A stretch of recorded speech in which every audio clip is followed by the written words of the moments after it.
Blessed is the man who walketh not in the counsel of the ungodly, nor standeth in the ways of sinners, nor sitteth in the seat of the scornful. But his delight is in the law of the Lord, and in his law doth he meditate day and night.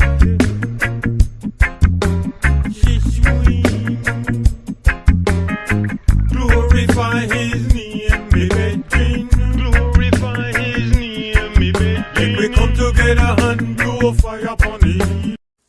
Oh shit, that's a guitar in the background. You gotta take it up, you know, right?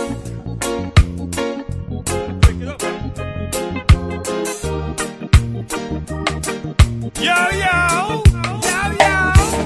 The rope in again. Once again, while alongside Kevin. All Rasta, Beer and Mass, everyone knows. All Rasta, Beer and Mass, loud and clear. Make your bed out and kneel, you have to sleep on it. Other people business, you better stop peep on it. Only your friends can know about your secret. If I am you, I would have just keep it. Make your bed out and kneel, you have to sleep on it. Other people business, you better stop peep on it. Only your friends can know about your secret. Don't reveal it, yo, nowadays highly inclined. Sweeting said after they invent rhyme. We forefathers they touch it way before time. Proverbs, make it way in a line. Them say, seek and ye shall find. Them must say the road full with lots of signs. Hard head, soft behind. That's why I speak to the market 2 times. And I'm on step on me grind. We teach the Rasta use the way the system designed. The one I'm a king in the land of the blind. So don't do the crime if you can't do the time. Don't try to kill the messenger, cause the message is sublime. You can't have no clue who the bell chime. You can't throw shade if you don't get no shine. Friend of an enemy is not a friend of mine. Is not a friend of mine.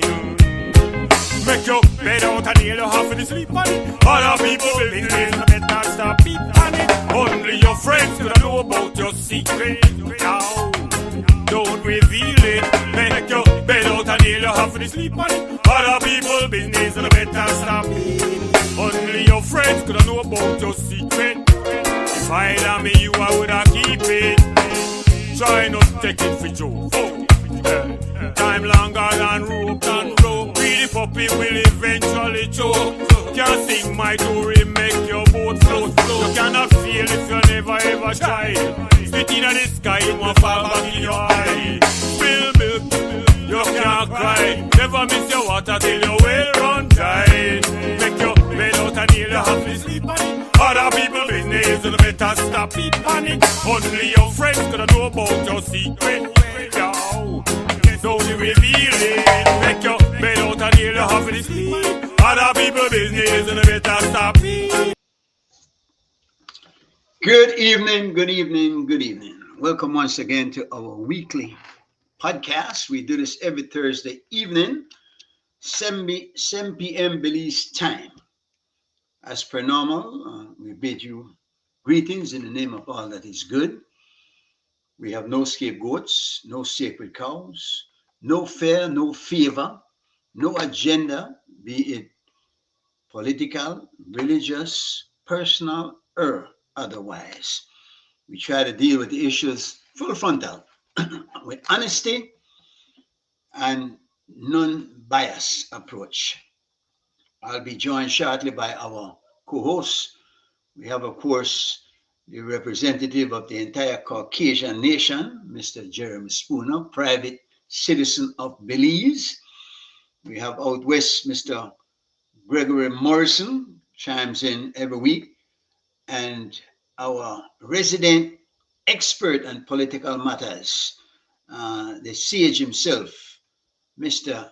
Joe Cowie, better known as Jose.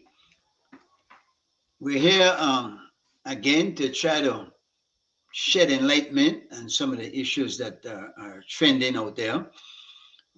A bit moist in Belize today. We are well into the dry season, so this is kind of unusual. We're having our day movie in the park tomorrow in Charlie Burton Park. So I'm pretty sure we're gonna have good weather. I mean, we've already put in a request and whatnot. We're supposed to have this early in the year, and there was a lot of rain. Today, I got a bit nervous, but the rain was not hard. It was not constant downpour. It was drizzle, drizzle, drizzle, but that kind of, what my father used to tell me, the kind of rain that make a foolish man get sick. You're not thinking the rain too hard, so you go out there and you get wet up. We're hoping that tomorrow the weather will improve. I'm seeing some signs of clearing on the radar. Of course, we don't, they say man appoint, guys disappoint. However, that saying goes, and if it's real or not. But we are gonna go ahead and we are gonna have this move in the park. Here we go. On the screen, your favorite private citizen, Jeremy Yes. Spooner. What's going on? Yeah. From the full mech to the half mech. Thank you, sir. How are you doing? Respect me to you. Yeah, you half make. Actually, I'm quite happy. I'm looking at the stock market, and Uh-huh. I had some shares. I don't have a lot, but I It's have going some up. shares in an oil company called Oxy, and thanks to Mr. Trump, the shares closed at 64.95 today. Nice. From what? From what? Where are they going from? How? If during COVID, it went all the way down to $7. The other Uh-huh. day, it was at $30. Uh-huh. And now it's up to 61.9. What did I say? I said 64. It says 4, yeah, 64. But 64.36. Yeah. to what do you attribute that? And does it look like it will stay up there, or is this a fake kind of rate? Well, no, this is a reputable company. It's Occidental, and it's on the stock market, and also it has to do a lot with the Strait of Hormuz, Yes. Uh-huh. and Uh-huh. the world getting sort of panicky about oil shortages and so on. Trump said that America is fine; they got more oil than they need, so they're okay. Is that I why the think. stocks went up? Well, I guess when there's a shortage of oil, that tends to make the shares go up in value Can you make because more money then? the barrel, yeah, 'cause the barrel has gone up in price to I think 150 US. It was 100. I think I heard today it's $150 per gallon. So when that happens, Your stocks stock, go up. But yeah, isn't that people won't buy into the company, so the price go up. When it gets to about 75, I will sell it. I will sell them. Yeah. what you mean when it starts Because going down? yeah, Or when it's well, going because up? I watched it. I bought it at $7 something. It went all the way up to $100, but they always tell you hold on to your stocks. Don't make those things make you sell. And then it went down, and then COVID came along, and it went all the way down. And then I wasn't monitoring it during COVID, and it went up to $75, and then it went all the way back down again. And now, because of the situation in Iran, it's gone from $30 up to $64 in the Is last 3 weeks. Yeah. isn't there something selfish about that too? Because while you're making money and those other people who invested in those stocks are making money, the regular customers are suffering Well, it's because mixed emotions, yes, but hey, life is all about mixed emotions, right? no, no, Yes. Some no. make it, some don't. I'm not killing anybody. I just, Uh, I why? invested money. I need to live too. So you would rather have your stocks? Isn't that a capitalistic way of viewing things? Nothing Is wrong that with capitalism, all the way. Capitalism. Let's go. Much spoon, better than a socialist country. Spooner? Socialism doesn't survive. Look at all around the world. Socialism is You an know, authoritarian bragging, country. you're bragging about something sick, man. That was sick view. Yeah. You could smile about that and feel good about that. I deplore that. I can't. Gregory, how are you doing, man? Good evening, Yeah, I don't gentlemen. know if you hear this boy the talk about when his stock gone up, so you don't care who all have to pay more for gasoline. Diesel just gone up by 250. Gas the other night gone up by $1 and change. He's saying the situation in the Strait of Hormuz is paying him dividends. How you see that is cynical because everything else goes up and more people suffer when that this type of situation lingers as it is. But it? And those with I'm stocks celebrate. yeah, yeah. I mean, that's what the capitalist does, though. Yeah, yeah. That's And what There the you go. capitalist does. yeah, Right? I must confess, The, I'm not the a capitalist capitalist. fund for you, Charlie Burton Park. I don't know what you to worry about. You should probably not take money Which from one some are of they? them. Which one Huh? are they? Which one are they? All of them are Because capitalists. you remind me of the guy we're gonna But heaven. they certainly weren't thinking capitalistic when they fund up the park. That was very socialistic. It reminds me of the guy that went to heaven and St. Peter tell him, boy, you can't come in, your name not upon this. And he said, but wait, man, I just gave some donation to some people. And Uh, St. Peter said, wait, I'm gonna go check with God again. Can maybe go work something out. And he come back, he said, boy, how much you give? He said, boy, I get 3,000. He said, well, why say your money back? Because God said, no, you still can't come in. So that money there, I don't know who gave that when you the time or who told you when the capitalists tell you they give. But I think that most socialists, Huh? capitalists don't give anything, they only take. Of That course they do. they, Of they course they never do. give. They never give unless they have something to get back. You would not invest if you didn't think there was a possibility that you would make money. No, And there's a you lot. There's a lot. Make I tell you, when I was with Rotary, there's a lot of capitalists who give money to Rotary. They um believe in it. They and believe do in it. what? Let me see what this Herman Martinez. I guess you all will touch leave it to politics. That is budget debate. Or on scale of 1 to 10, how will you rate the opposition rebuttal speeches? And what want to think of Kaya West rep Spanish presentation? And I wait on a response. All right, guys, we're waiting on Joe Cowie on this one. I hope he comes in. He's usually here on time. I have been listening to some of it, and he might can explain to us more about the budget debate, how it works and whatnot. I heard a little bit about the guy giving his speech in Spanish. He did Yeah. not apparently wasn't aware that the speaker spoke a little Spanish herself, and it turns out that the speech that he was giving was not a translation of the speech in English. I don't know what that was all about. He was reminded, of course, that the official language of the House is English. Any comments on that? they should have stopped him at the very start. They shouldn't have let him proceed with Spanish. That was a failure, a gross failure, and I don't know why the opposition didn't object outrightly to that at the very start.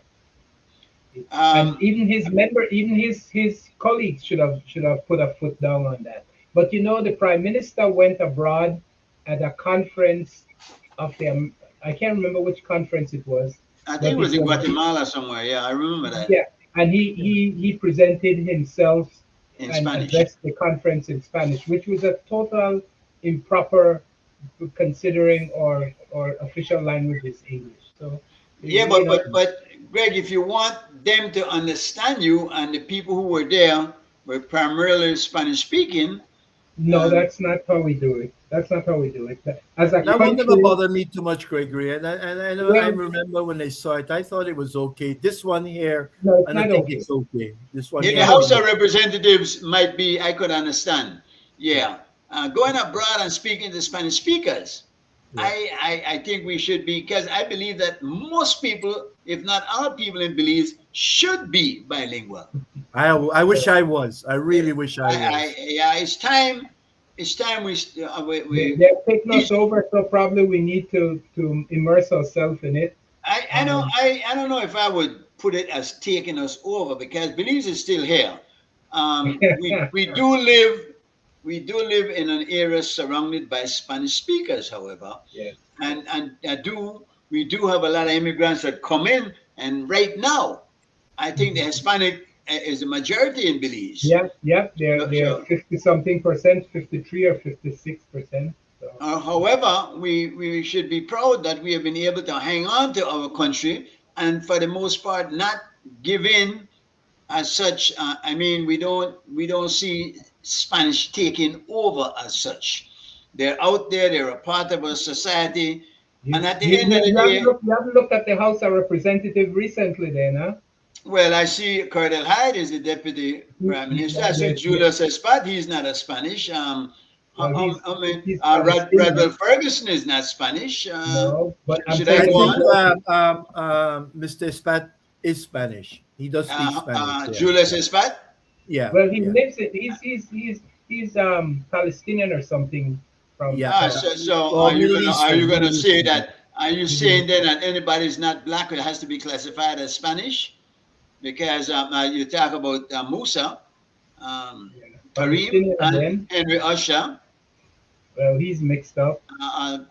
With the boy name He's mixed up or Mala, he's mixed. Anthony Mala. No, Anthony no, Mala. I think it's much ado about nothing. And you know what? I've No, always spent. I think it has something to do about everything. I I I hear what you're saying, but you, Mr. Chairman, you seem to always downplay the racial mix and the racial component yes, of yes, how yes. things are, and that's fine Guilty to as the charged. extent. Guilty as charged. Yeah, it's fine to the extent of trying to achieve harmony and to try And and not make unity. it a divisive Correct. issue. And I agree with you. But the reality of what it is there, and it does have impact on how they behave. If there was not that predominance of Hispanic in the House or in the majority, the Prime Minister would have never gone abroad and spoken in Spanish because the I backlash don't would have know. been immediate. Judge Price used to speak in Spanish. But not in official. He speak individually to people, but he did not speak in making public presentation Let to the me entire body in Spanish. He always spoke in English. He would speak individually to the delegates and stuff in Spanish, but never have I heard him make an official presentation in Spanish. let me try to say something that I've been trying to say. Mhm. I would rather see Belize full of immigrants who love Belize than to see locals who don't love Belize. I think that the thing that what we need to look at here is who are the patriots who have come here to Belize and said that Belize is my country. I want to make this a good country. Let us work towards the betterment of the country. If we're going to try to just load up our country with people of a specific color, creed, or any kind of denomination, we're fighting a losing battle to start with. You know, I agree with interestingly, you. a post came up on the Belize in the old days. It looks like it was taken down. I did a screenshot of it. Very racist. It's a Creole person writing about the Garufanas. I don't know if you want me to read it, but Read it, Yeah, and who is the Belize person? James Usher, do you know him? Oh no, no, no! I didn't see that one. Then I know James. what did Okay, he say? it Let's says go. here Laddie Gillett would have been 19 today, shot and killed by an overzealous Garufana police officer while on the beach in the historic Creole village of Placencia. This post is to highlight the historical need for separation between the Creoles and the Garufana communities. Our Creole forefathers in the past knew of the need for separation and made no apologies about it. This kept our communities free of crime, diseases, corruption, and most of all, protected our women and children. The relaxation of this separation has allowed Garufuna to integrate in our communities and seek employment. The little power they get, they somehow end up abusing it, with Creoles almost exclusively being the victims. This separation is something we need to reconsider in this present time to ensure the safety of our Creole peoples. At a younger age, Creoles were told by their parents to watch out for the Spanish with their panya machete that cuts on two sides, but no one warned them about the Garufana Mata stick. I don't know what that is that beats on the two sides. Amata What do you is a think stick about that that? you. Oh, okay. What do you think? That's pretty heavy. Why? Look who's in the house. And you know what, Bill? My apologies because now Jeremy is saying that this was posted by one James Usher, but I read it on your timeline and I thought you were posting that. That's why I told you that there was a lot wrong with it because I was wondering, well, why would Bill be saying something like this? And I was puzzled. But now that Jeremy, and this is some guy, James Usher, and you say you know him, Gregory? I've spoken to him many times on. I haven't met him personally, but I've spoken to the young man many times on on Facebook. Do And you?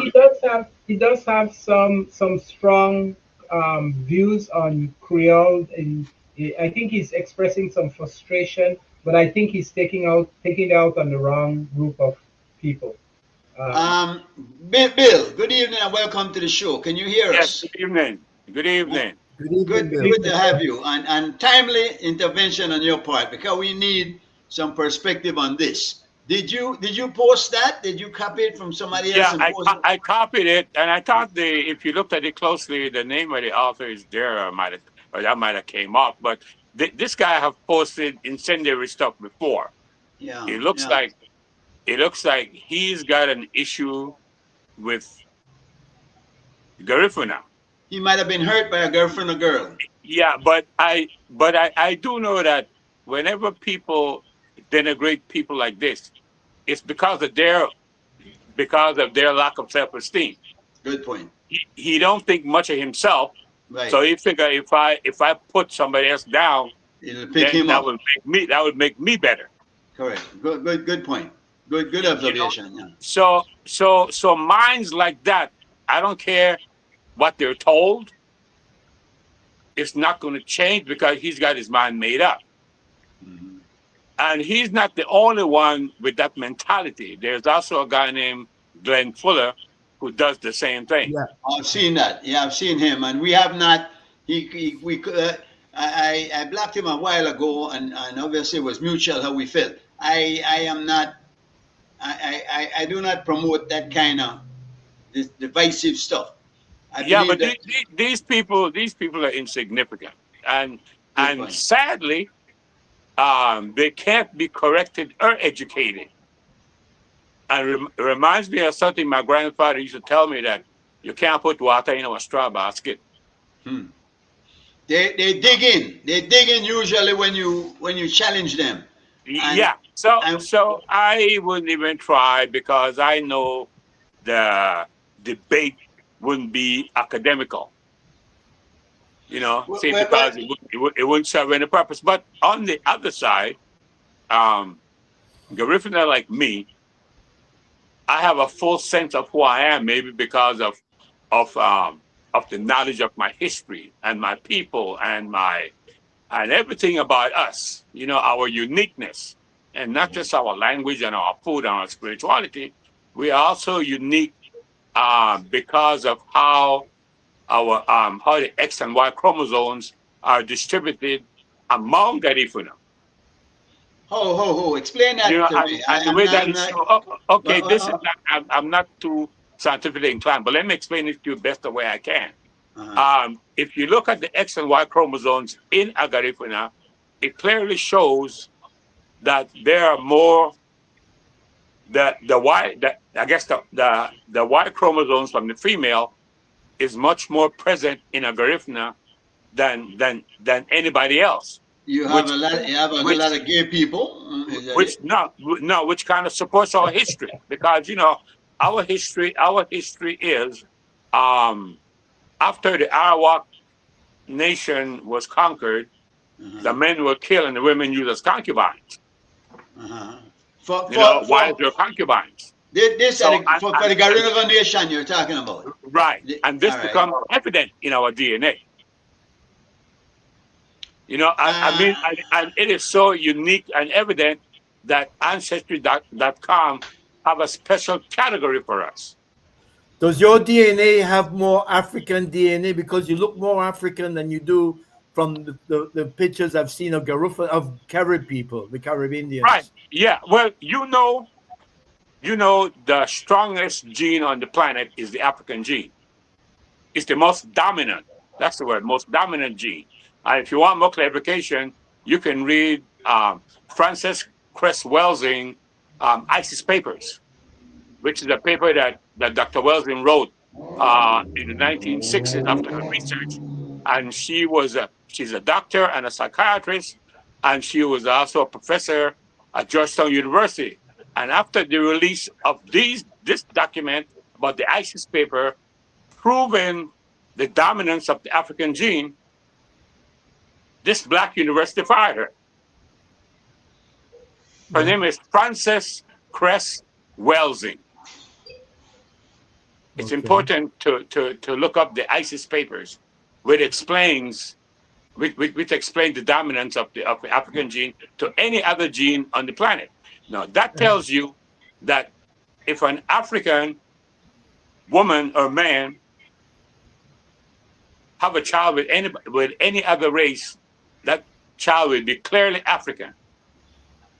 Bill. Additionally, one more thing. Additionally, racism in America, it tells you if you have 1% of African blood, I don't care what you look like, you're African.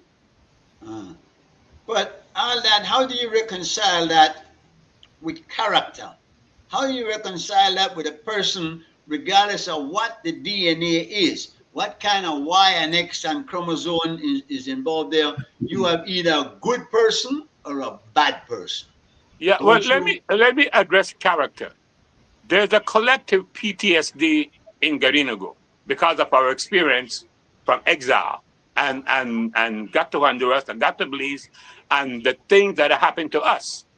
So collectively, there is a PTSD embedded in the race, because today as we speak, every Garifuna is continued to be in exile because we never officially returned to St. Vincent. So technically, we're still in exile. Well, so are you going to be a Belizean or a Garifuna in exile? I'm definitely a Belizean because I was born in Belize. All right, so then you're not in exile then. Well, technically my race is, and why I mention it is because we are a race in Belize that it's obvious and we're out there and we're different, and because of colonialism and what includes in colonialism, we are not viewed the way that we should be, simply because of what colonialism's ultimate goal is: divide and conquer. Bill, I have maximum respect for you. I like you a lot. I wish you would be on the show more often. But I'll tell you this: you are unique like everybody else. Everybody is unique in their own characteristic. Now, Belizean, and again, we're going to have to come to grips with this. I am telling you, we cannot be looking at color, ethnicity, or any of that. When we're in a situation where, as a country, to survive, you need all its parts working together. There's no superiority nor inferiority one man to the other. Every man was once a baby. I like that when Bob Marley sang that, because it strikes home that we all came through the same way. 9 months in pregnancy, 10 fingers, 10 toes, 2 hands, 2 feet, and a brain. Now, the character that's built from that is how you can define a person, and not by any other characteristic. Am I wrong, or is there something? No, you're right. You're right in No, everything you said, I want to disagree with that. Okay, We are all entitled to the same rights, but we know people are different. We know people have come out with different values. We know people come out with different levels of entitlement, and these are facts. Because of the environment, not because of their chromosome. No, not because of their chromosome. Not purely because of their chromosome. Some people come out defective, and those ones are Well, yeah, what you gonna do? Because it covers up. But I'm we not. don't- I'm not. I was just saying that we're not all equal in any sense. We're all entitled to the laws and the treatment of equality under That's the our only quality system. that counts, though, Gregory. That's the only quality that really counts. As a But citizen it of doesn't Belize, happen. do But it you doesn't happen. do you think that a Creole or a Garinagu, Garifuna, or a white man like Spooner should have any kind of different privileges as a citizen of Belize, or should No, we all share the no. same? We should all share the same. Well, But because let me of the expound structure, on what let me expound on because what the of the gentleman just said. structural. All right. Let me invite Joe to the show first. Joe, welcome, and we need you because we're getting into the budget soon. But we got a very enlightening conversation going on, and Bill is joining us again. You familiar with Bill? He's been with us before. But Bill, go ahead and expound on that for us. Yeah. See, like what the gentleman said is correct because and G Mike, what you said is right about the equality of human beings. That is that how it should be, but we don't live in utopia. Okay. And let Yeah. me tell you, let me tell you what what some of the things that are in us and what happened to us. I went to Sacred Heart School in Dagriga. We were told by the nuns that once we entered the school grounds, Garifuna was not to be spoken. That's just one thing. And I also remember when Rudy McCoy represented us for 2 terms, and he was a minister without portfolio. I'm also aware of the distribution of the general funds in Belize compared by districts, and Dagriga gets the least. And this is public information. This information is available in Belize archives. But that is not addressing any superiority or No, inferiority. it's not addressing the superiority, but it is addressing your place These in are society. policies. These In, are in, policies put in place by us human beings. Now let me tell you something, because you see what you said that the nun said Garifuna should not be spoken after you get in the compound. Is that any different from the Speaker of the House saying to the gentleman that you can't speak Spanish in here because the official language is English? Isn't that basically along the same line? let me add something else to that. When you're 10 years old, 10, 11, 12 years old, and you are told by people that you respect, by the authority in charge, that your language is not acceptable in a place of learning. Don't tell I me don't that think doesn't that have meant that. don't I tell don't me think that meant that that. does not Yeah, No, that's that is not the bad. same don't thing. tell That me it that doesn't that have a that is bad. psychological effect That on is you. bad to the Because individual and if to my the. language is not good enough, then by extension, I'm not good enough. No, I don't look at it like that. I don't look at it No, like Well, that. that's what okay, it means. Maybe you wouldn't we understand have it. a choice of how Maybe we you look wouldn't at it. understand it. That's how I look at it. Okay. Yeah, yeah. And I See, come in here It's like someone telling me. because remember, I am the prey writing the story now, not the hunter. I'm No, but you put yourself in that position. Who's hunting who? No Oh man. no, society put me in that position. All right. So let's look at society Our, then, and the and wrongs. our Let's government. let's look at the wrongs of society. I see a Oh well, vote. I see a vote taken today, in the U.S. In the United Nations, I believe, where they were trying to declare slavery as one of the most inhumane crimes ever. It Yeah. was it was voted by a lot. It was a lot of countries abstained, and 3 countries in particular voted no. They would not accept that, being the U.S., Israel, of course, and Argentina. Argentina. no Now, surprise there. no surprise at all. But No. then again, that is not to say that is not the case, that slavery wasn't so bad, because we all know it was. But because some people choose not to accept it, does not is neither here nor there. It does not affect No, the it is fact of the here or matter. there. No, it is here or there, Mr. Chairman. The most powerful country that had one of the worst slavery, representation of slavery And get the most profit. has Right. failed to recognize the evil and the wrong and the injustice of it. So You to get that to is, you to get to Spooner's point because that's purely economical. They don't want to know reparation, obviously. If America agree to that, the next step will be reparations. They don't want that. So but them not agreeing to that does not make it not so. It was egregious. yes, Everybody knows yes, that. yes, yes, So, yes. but Joe, you're in. How you go? Well, I was, for one moment, I thought I was understanding what you were saying, and then I think I am not understanding. But I was going simply by the statement made by Mr. Guerrero that they were told by the teachers at the time in the school that the language Garifuna is not to be taught, is not to be spoken. And perhaps I misunderstood him because maybe I was not in context. But I know matters like that had come up since independence.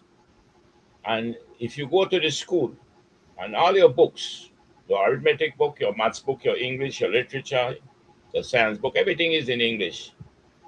It doesn't make sense to speak any other language in the classroom other than English. So I thought I understood before as if though he was treating it as discrimination, but that wouldn't be discrimination. That is if you are being taught from the books that you have, then you need to be taught in the language that the books are written in. And the Yeah, but official language, of course, is correction. English. I'm talking about That's not totally true. when we're in the playground. I'm talking when we're out in the playground during recess. Now, That's not Yeah. when that's you not are a class session. when you are in the playground, Yes. and until recently, we had an issue the other day right here in Belize in the school, where the policy of the school that they wanted to impose was how they are to maintain their hair, boys and girls, Yes. and how they are to Yes. dress. And that issue didn't come up. And there were differences over it for the reason that there was a time indeed. One, we agreed that nothing wrong in having uniforms. And if a school has uniform, it's expected that you must wear the uniform. Yeah, but that's a different issue. That's right. That's That's why not the same as a uniform. what I'm getting at, I see the correlation, though. Go ahead, Joe. what I'm trying to get at is that there are certain, and I'm basing now since independence because it's the constitution now that governs, it's the supreme law of the land. And a school can only carry out policies now that is consistent with the constitution. And the constitution, the provisional laws that flow from the constitution have to be consistent with the constitution. So the schools and any institution for that matter, whosoever they are, private enterprise, public enterprise, they cannot make any policies inconsistent with the constitution. But Well, where is discipline inconsistent though? Because we saw the case with the police officer also, who was wearing dreadlocks, and there's a policy against that. So But where you don't where does hold on one second, where does policy where does was discipline stop and the freedom starts, and is there a cutoff point? Because under the age of 18 you're not an adult, so you get special treatment. But until the age of 18 you're not, you don't, those things don't apply to you because you don't have a right to basically make decisions on your own. You're then depending on your parents to do it for you. Well, let me give you an example again. And I want to use maybe the school likewise, but I can use a private enterprise. If you have a school, to begin with, you cannot discriminate according to your pigmentation. You cannot. That's against the constitution. Well, you would want to not, yeah, correct. No, you cannot. By law, Okay. you cannot. If you attempt it, they can move, they can stop you. I can understand that. If the school is saying they want you to dress in uniform, that you cannot stop the school from doing. You won't be able to stop the school. As long as it applies to everybody. They're That's not. If you say, all right, the Creole could use uniform, but the Garinago shouldn't use uniform, then you're gonna have a problem. But if they're saying we have a set standard uniform, also a dress code. The pants the shirt should be in the pants. Your hair needs to be properly groomed. I don't see a problem with that. If you don't want to do that, find another school that might allow it. Or I wait agree. until you get of age and then you could do it, because then you have a right to make a decision on your own. If not, then what's the use of talking about pedophiles and what is responsible and not? No, That's why let's. Well, I'm coming back to I the do issue think now. that it is discriminatory to not allow someone to speak their native language, and we know that this is the case because it has happened. I remember recently, a few years back, there was a young lady in one of the banks that was um, given notice, and then she said she quit, and they in fact accepted. She said that in harsh and not full understanding because she was upset with her manager, and they accept her resignation letter or verbal resignation because she did when she's because she was speaking Garifuna to someone else that was in that came to the bank while she was a teller, and I And think that is why she was let go. she without fully understanding got in an Yes, argument with her yes, supervisor. that is why she was let go. I know the Yeah, story well yeah. because Oh, we But let wrote me letters let to me the finish bank. my point. Let me finish my point. Okay. She got in an argument with her manager and said I quit, right? In the haste of the moment without fully realizing what was happening. But she didn't. I don't think she really intended to quit her position. But in the argument, she said that, and the bank accepted that as the position, even though she said it in some haste and a little bit of disturbance in her manner. And they took that and released her and made her go her way because of that incident. And I think that was discriminatory. let Yeah, us see what CY is saying. 1 second. CY is saying, Well, but on the playground, you should be able to speak your language. That's like well, saying you can't speak Spanish on the playground.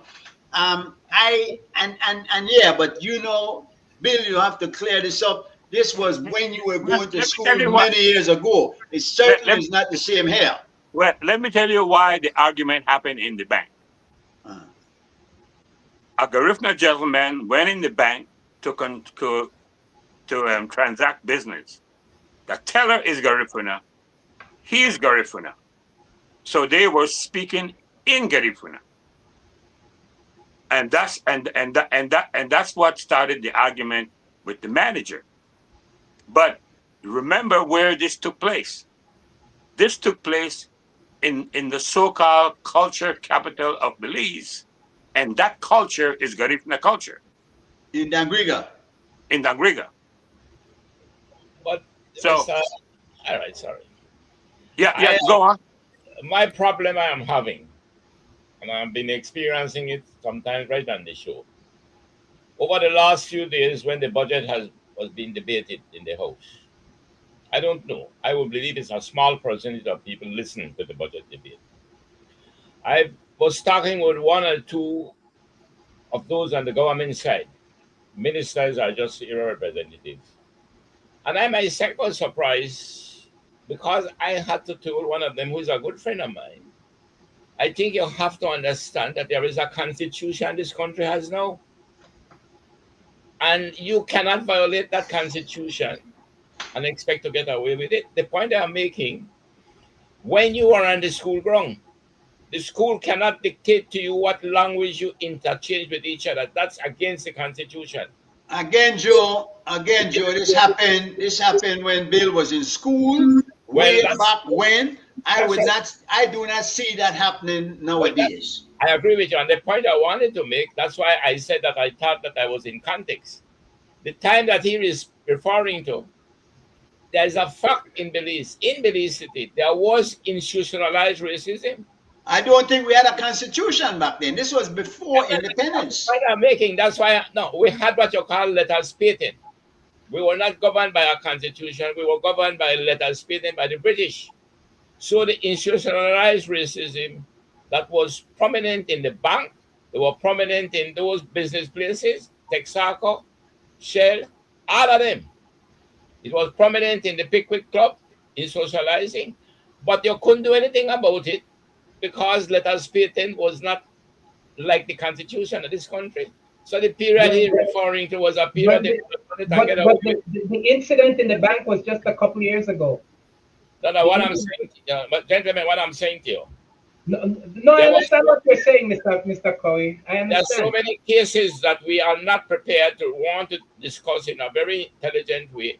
Until when we look at the Constitution, look at the case. I haven't heard the result, but I understand the gentleman who has been so, I must say, consistently asking for demanding the redistricting. Yeah, Jeremy Jeremy Enriquez. Enriquez. Now, I was told, I don't know how true it is, that they won the case at the ICJ. Is that correct? I mean, at the That's CJ. correct. I saw that today. Yeah. But they didn't But win they it. didn't win. They didn't win. They didn't win it, but the court told them, the ICJ told them that the Belize appeal court and high court Good. Yeah, to yeah. review the case correctly because they have not reviewed it properly. So they sent it No. back for proper review. No, the point I wanted Based on the to Constitution. make, I And wanted that's to the make up- CC. That's the CCJ.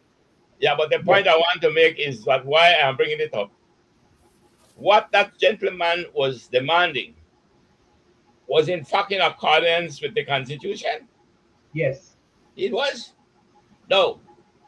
What had happened, as we all recall, the North government agreed that it would be done. But they were insisting, the two political parties, Yes. they wanted it to be done after the election. But Joe, But, Joe, that was from last election. Remember when PUP Yeah, first I don't want to go back yeah, to that. yeah. That's a different matter. Though. We're going on a tangent here. The only thing I'm saying to you, The Constitution, yes. No, if in you the think bank. now the point I want to make, Mr. Chairman, is that what is happening to us. A lot of things that we may be talking about, as Mr. Man is talking about, that was a period before independence. A lot of violations are taking place in the public service against citizens, in private sector against citizens. Mhm. But the problem with us is that we are not sufficiently sophisticated to But use. don't we have people that should be standing up for these things? You Yes. think we don't have Well- enough of those? Well, the reason why I'm bringing the gentleman Jeremy, if there was not a Jeremy, I would believe that the Constitution would have continued to be evaded. But because he took a stand, Interesting enough, Jeremy is a Garifuna, but that is not here or nor there with the discussion we're having. Let's look at the matter with the people in the bank. Was that against the Constitution or was it within the guidelines of the Constitution? all right, I didn't get the point about what All happened. right, the general, Bill, Yes. you familiar with the case? What happened? What happened is that the teller and the client were conducting business in Garifuna because they were both Garifuna. Were they conducting business or were they communicating in They in were Garifuna? conducting business. He was in the bank to conduct. But not in Garifuna. I mean, business is business. Business is not in any language. That is not. But they were communicating to each other. Yeah, the objection was the language that was used. Could it be that because nobody else was understanding that they could be talking about something else, maybe plotting some kind of crime? Is there a possibility that could be happening? That's far fetched. These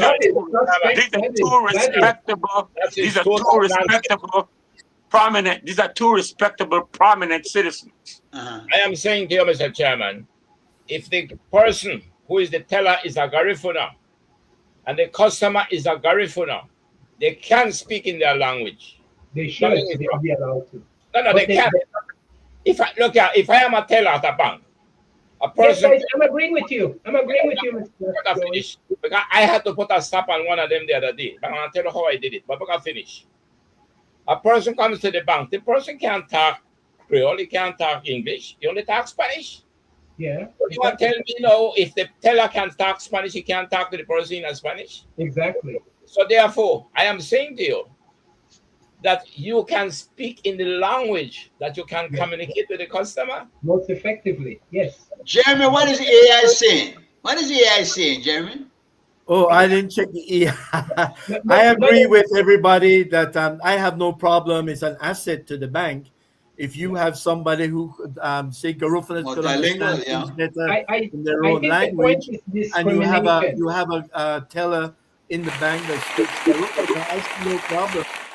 And you know, in this case, I have a the bank restaurant and a bar the and bank did also apologize collab.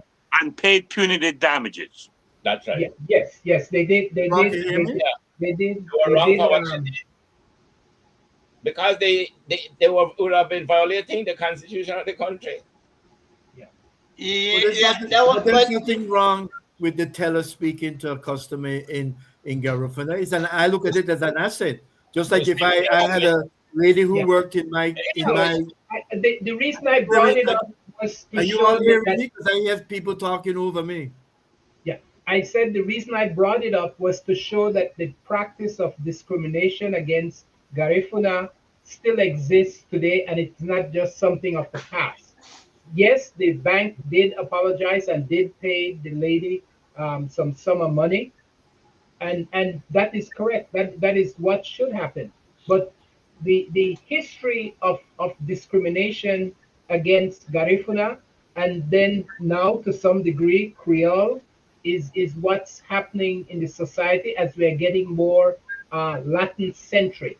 There was a big issue I remember on one of our holidays with in San Pedro, where people are not respecting the protocol of the flag and the celebration for the 10th of September and independence. So there is a push that we need to make sure we engage with and make sure that these new people that are coming to our country understands that our official language is English, and our minister should not be getting up in the house speaking in Spanish when he's representing and addressing the House of Representatives. does And that the go for a Garifuna too? If it they're goes for new, everyone. It goes for everyone. And uh, and the and the Speaker of the House should have stopped it and put it out of order at the very start and not let it proceed to the extent that it did. Mr. Let me. Mr. Can I ask a Mr. question Gregory, here? Can I Mr. ask this panel Gregory, a question? Why I, is it? Why is it whenever a lot of Creole people hear Garifuna people speaking to each other in public, the Creole person have a tendency to assume that we're talking about them? that kind of natural, you know. Depends Yeah, on yeah, depends on the but demeanor. see, but this is how How I that? see it. They think that they are that important that we would talk about No, them. no, no, no, no, no, no. Listen, if you to talk to somebody in a Garifuna, then they push your mouth out of me. What you want to say? What you want to think? Yeah, but I'm not talking about you. I'm just All right, talking. all right. I'm just But talking to my brother and my sister. I'm just saying. Mr. Listen, I like to We're correct talking Mr. about stuff Gregory now. that Mr. don't even Gregory, pertain you. I need to correct But her with the issue but in the but it parliament. sounds like Somebody you're, is asking what did I insecure in it. say. hold on. Somebody's asking what I said, and for some reason, when I was talking, there were all kinds of voices over my voice, and I don't think anybody heard what I said. But what What you saying? I was saying that I think that I have no problem at a bank if there's a Garufana there and a Garufana customer comes in and them communicating. I think that's an asset to the business. Just like my photo lab, I had a Mayan woman and I had a Spanish woman there, mestizo. When Mayas came from PG, where she was from, she spoke to them in Maya. And when Spanish people came in that didn't speak English, they spoke to her in my lady Marcy would speak to them in Spanish. I didn't lose customers because they could communicate with my staff. There's a sound again. So there's a sound again. But Somebody that's clapping what I for you. said. Somebody clapping for your spoon. Now the crowd will clap for you. You don't hear them? Yeah, yeah, Let me say something to you somebody bust by a crackers. I don't know where that come from. That's not my yard or nothing. about the parliament. Not me. You can speak to the people in a language other than English when you are in that parliament. If I come from a predominantly strong Mayan zone or a Garifuna, and it happened already many times in the parliament, I address the nation through the speaker in English. And then I take certain part of what I'm saying because that is what I want to put the emphasis on. And I can speak in Garifuna if I am speaking to the people who I represent, and they are Garifuna. I can speak in Mayan or I can speak in Spanish, and it's done many times. And That's nothing is not what was done, Mr. Cowie. I I- agree with you. I agree that emphasis could be made and special Yes. comments But can be made to amplify to your constituents what you want them to gather from your conversation. The point was a pure, full discussion in Spanish, as did the Prime Minister did when he addressed a grouping of Central American leaders not long ago. I think it was Not probably not about the same thing, Gregory. You keep drawing that, but it's not the It same. is the same to me. It is the same when we have an official language. It is the Yeah. No, that's same. not the same. It's Mr. not the same. Gregory, You the may not reason, no, agree the to it reason to why be the same. you see the Constitution, they make English the national language of the country. So Yes. what is happening? Wherever you are addressing the public, it should be in English. Exactly. And that's what I'm saying. That's exactly what I'm saying about the No, Prime the Minister. Prime Minister was not addressing the public. He was addressing He was some addressing- Spanish-speaking people Right. In a in, Spanish country. in a Spanish country. You Yeah. ever see the French Prime Minister speak English? We can come up You with ever it, see man. the That, Russian Prime come, Minister? I don't ever see him do anything. I don't know what he does. That's what I No, can't take. Mr. the Prime Gregory, go back. That's not a good argument. No, it is a perfect argument. You might not agree with it, but it is perfect. No, because you think so, Gregory, but it's not really. But anyway, listen. I Go think to the that back of the class, Gregory. the bottom line is that we are one country under one flag. Now we have one leadership in Parliament. I understand the English thing in Parliament. I agree with you, Bill, that if the people are in the bank, they should be able to speak in their own language, as long as they're not in a position where what they're saying could be criminal intent. And I don't know if you understand what I mean, because it's not that far-fetched. It can be. But It what has about been done Spanish? Do you before. think these two people speaking Spanish is Yeah, because but they're if conspiring you to don't rob the speak, bank if or you do don't some speak the criminal language, how would you just activity? assume that it's criminal intent because you don't speak the language? There are particulars of a matter that you can look at, and I mean, you might not be 100% true and correct, but there's a possibility. The only time you are acquired in a bank or any enterprise under the law of this country is when you are dealing with a member of the public out there. It's expected that you will speak English, unless the person does not understand English and you can speak the language, then you do that.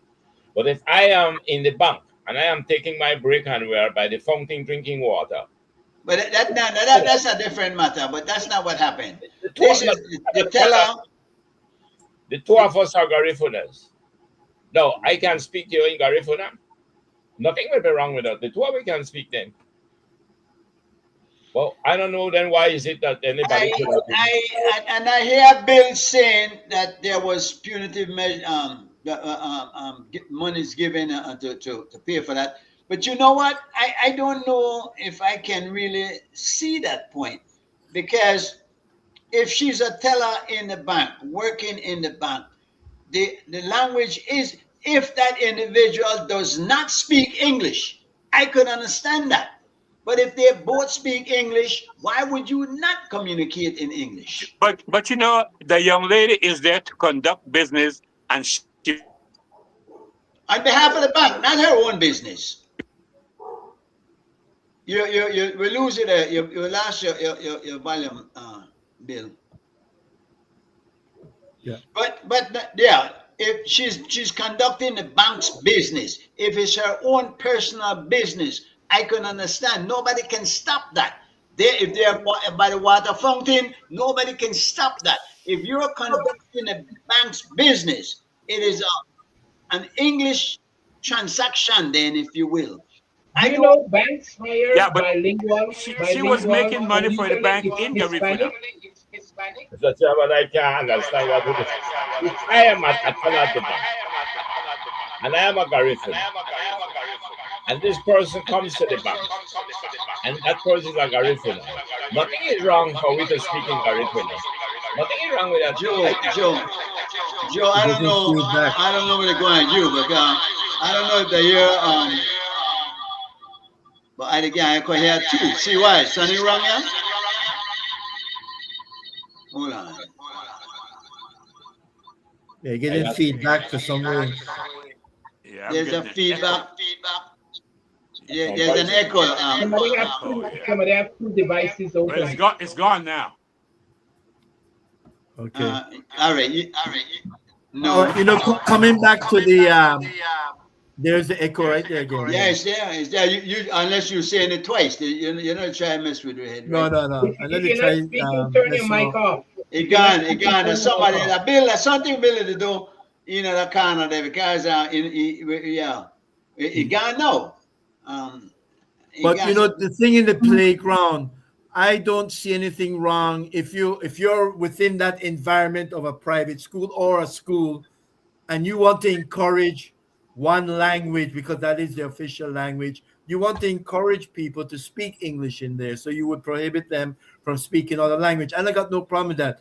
Once they're outside the gates of the school, when they're No, with their friends, when they go home, they can speak their language. no. You If know, it's a but language class where you're learning a language, I could understand that. If you're in a language class, you can speak it. If yeah. you're in the classroom, you can speak whatever that official language is for the class. But if you're in the public space of the school, you should be able to speak in the hallway, in the The playground playground, is not public. any place. The You should playground be is able to private. speak. You should be able to speak. But I will throw something out there. Somebody told me a long time ago that, oh, Bill is not here. I don't see him. But somebody told me that the prime minister, the first prime minister of Belize, he spoke 5 or 6 Maya language. He spoke Spanish. He spoke English. He talked some Creole, but he never ever uttered any words in Garifuna language throughout any public recording of his tenure as prime. He didn't speak Arifana. Yeah, he did not, and he never said anything in the Garifuna language. Should he have? I thought, as an inclusiveness, if you were going to say how your But I prowess, believe. if you're Go going to ahead. exercise your prowess in language and trying to be complementary to all the people, all the different Maya, Quechua, Maya, Mopan, Maya, whatever we had, I think it would have been some level of overture to those people if he had Have spoken. you ever heard someone who cannot speak Garifuna trying to speak Garifuna? He'd have made a fool of himself. I don't see that as a no. That is not discrimination. What we are talking about is discrimination, which is wrong. We all agree to that, I hope. Now, if there's no discrimination and some of the policies that they're trying to put in place is simply to make business flow better, then I don't see why anybody should get touches. It's like Bill is saying that you don't want to be touches because you think they talk about you. But neither can you be touching because somebody said, well, listen, we'd like to speak in a language here that everybody understands. I wouldn't be that touches to worry about that too much. But Yeah, that is, I agree with you that that was a little bit of a stretch to think that because you're speaking in your language, you're talking about me or well, yes, I know you were just saying that to but yeah. listen, it's 8 o'clock. Folks, we're gonna have our movie in the park tomorrow. Buddy Brown is having his see why you're gonna apply for that. Belizean American Day in the spoon out to try to make it out there, man. Henderson Bank in Boom. That Boom Day will be big because we have a gentleman, Donald Harris, who is also having a big bicycle race on that day, finishing in Boom at the what's the name of that park out there? I should know it by heart. And you're gonna fly for the one FCY. This is the Belizean American Buddy Brown What day is that? production. What day is that? Easter Monday. Oh, Easter Monday, okay. yeah. And Easter Monday, of course, this is the call it movie night. This is tomorrow night. Oh, okay. And this is sponsored by the Honorable Devin Daly, of course, the area representative for this area, and he's also the Minister of State in, I believe, sports. Joe, you do you know what his portfolio is? Yeah, I Uh, think it is sports, huh? Sports and culture or something like that. So boom day will be Monday, Easter Monday. Now you know Holy Saturday, of course, is the big cross country bicycle race. I mean, this has been a long since 1928. And the first man that won that, of course, was a boom boy. And when they passed through Hattieville and the cry was boom boys ahead. And Elston Car went on, each guy come back. And of course, back then, I'm a really one Shrek. I never know that they got beautiful highways and could do it, It was dirt road, yeah, yeah. So that's an amazing thing. Joe, the budget debate. Does anybody still listen to the budget debate? Is there anything that came from the budget debate except for the fact that the leader of the opposition has a disability? That seemed to have been a big issue. And chow mein. And that of course the minister of where's he now? Karimusa likes chicken burgers from Yeah. Chow Sang. You know one know nothing burger. But what Joe? How big is the budget debate, and does it do anything for us? Does it go anywhere? Well, I think that budget should be a debate and it should go pretty much. The problem I'm keep experiencing, and I think it came out again when they were looking at the review of the Constitution, that I don't think enough people seems to interested enough to want to. Either maybe some don't have the time, but if they don't have the time, you have phones, you have computers. Why just don't download it and read it? Let me ask you a big question. Do the media houses, do they do justice to what is there? Or do they just select what they want you to hear and give you the highlights of it? Because they do give you cover it extensively in the news. I think the budget is one of the areas where the media have not have much expertise in. And they will take it just like what you said. They will take something that they believe sensational and then dramatize it. But if you get a professional who will now look at the budget and do his critique of it, I think that is where now you will get the benefit of what the budget is. They have a thing where they call statisticating, which you can do with figures, as you can do with budget. So if you are presenting the budget as it's being presented, let's say by the Prime Minister, whoever he may be at that particular time, you will highlight what are the points in the budget that you believe will give credit to your government.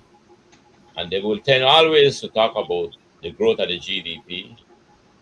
They will talk about the debt.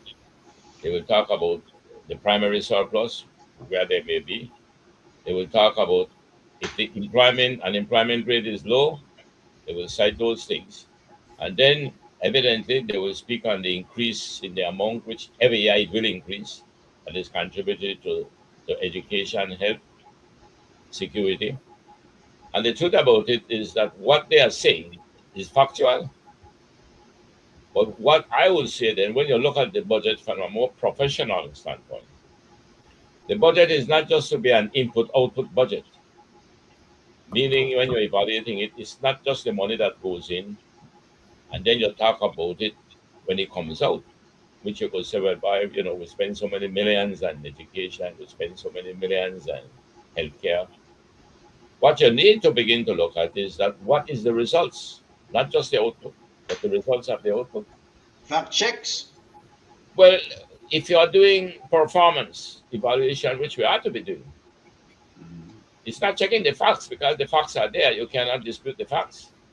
It's how you give your opinion on those facts. I don't know. What I see still lacking, coming from the opposition mainly, is that the opposition is not really addressing that side of the budget, meaning the past performance. If going to the next one, if they budget 20 million for roads, I mean, and if we see one road, that's a fact that they budget 20 million, but there's also a fact that we don't get value for money. Is there, and take for instance now, every year you have supplementary budgets, right?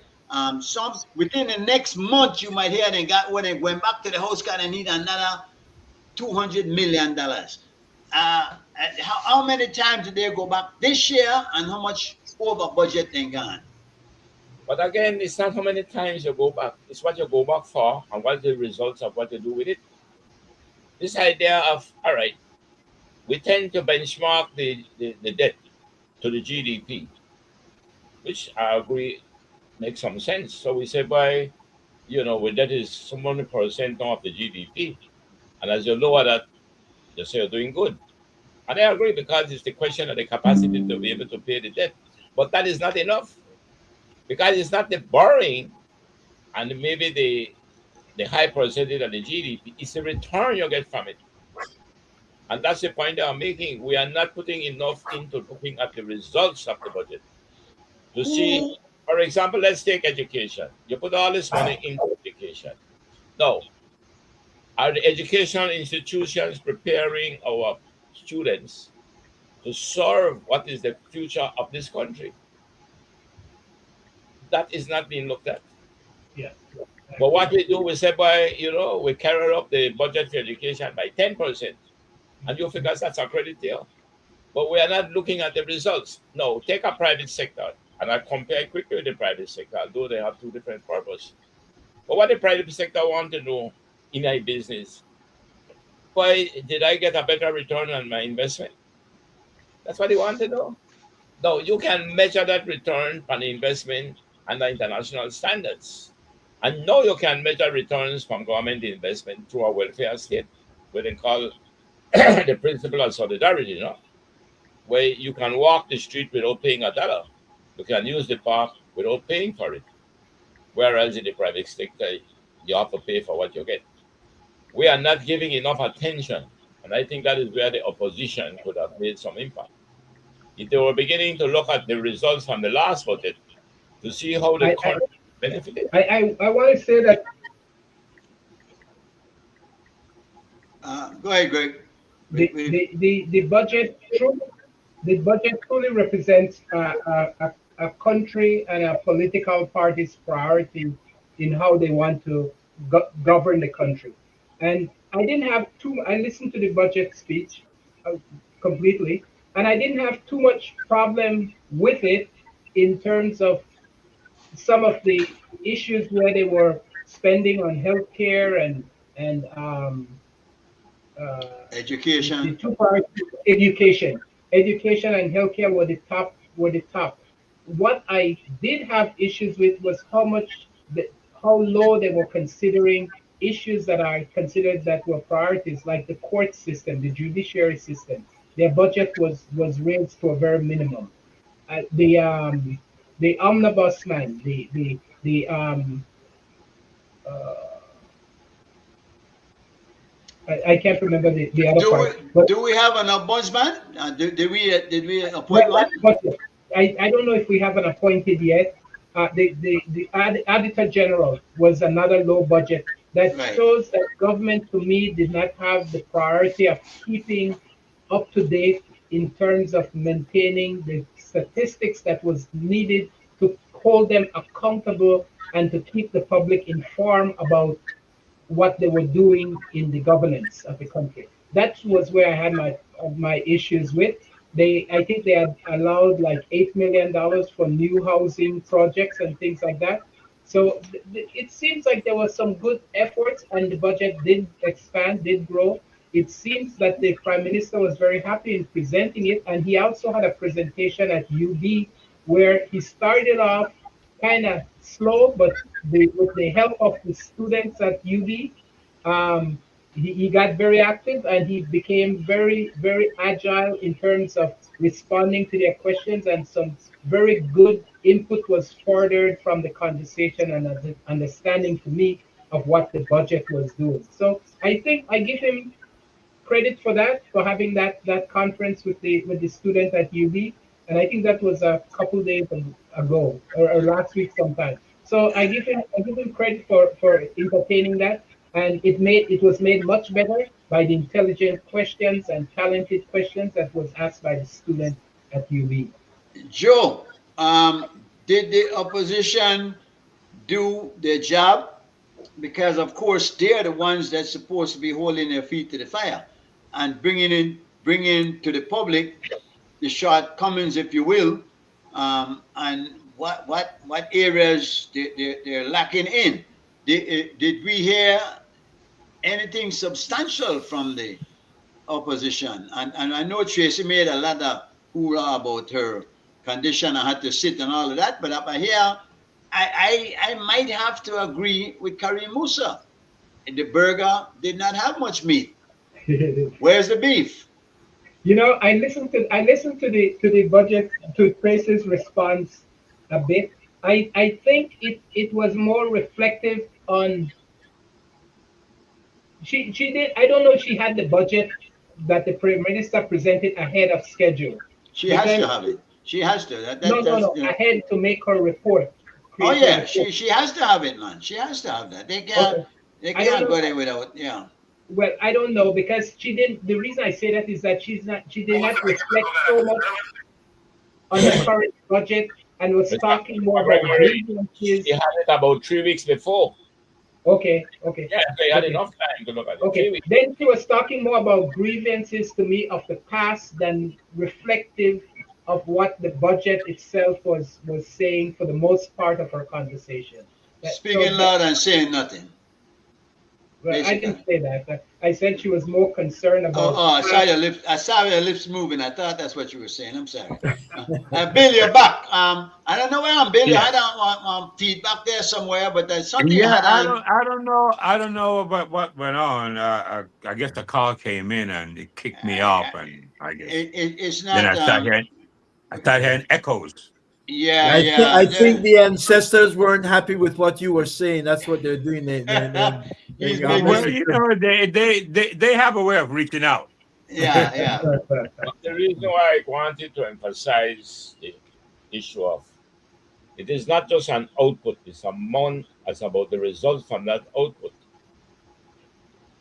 And because you can have a high GDP, you could have, let's say, a 2.5% for us right now is fairly good within the region.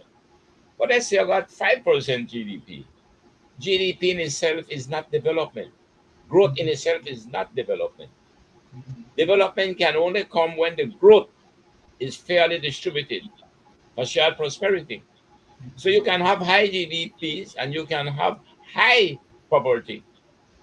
And if you look at what may be happening in the society today, without looking at the budget, one of the main areas of the sector or the economy, predominantly it is in the merchandising sector, which is a part of the economy now, in the GDP.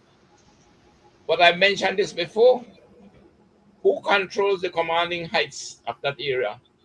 Only 2% of the population. What is the unemployment rate? Did you get that? Yeah, the unemployment is what? Again, it's a good point. I think it's like 15%. No, 2%. The unemployment is 2%. 2%. Yes, but here where you are statisticating, 2% is very good if it was unemployment where you're getting livable wages. But you could get low employment, but a high percentage of the people are not getting a living wage. And that is what brings poverty.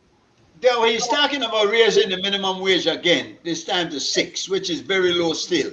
Yes, but but let's be real. Those call center people, which is making up the low unemployment rate there, are not getting bad salaries. They get $9 an hour.